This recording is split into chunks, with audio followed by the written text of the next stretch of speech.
Mesto muselo pristúpiť k riešeniu havarijného stavu zhruba pred rokom, kedy tento most pre peších na Kožuchovej ulici bol v dezolátnom stave a my sme ho už iba čiastočne nejakým spôsobom spevňovali, takže sme pristúpili k takému radikálnemu riešeniu.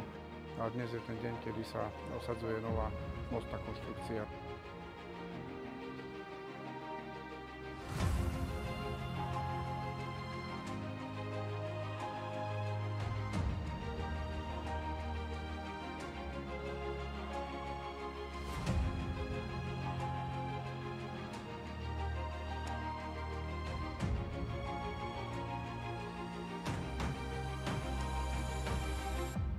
Celá tá investičná akcia zhruba stojí niečo cez 250 000, ale žiaľ Boh, bolo to nutné urobiť. Tak ja verím, že tento most bude slúžiť našim obyvateľom a že to prispieje k takému tomu bezpečnému a pohodlnému prechodu medzi sídliskom a centrom mesta.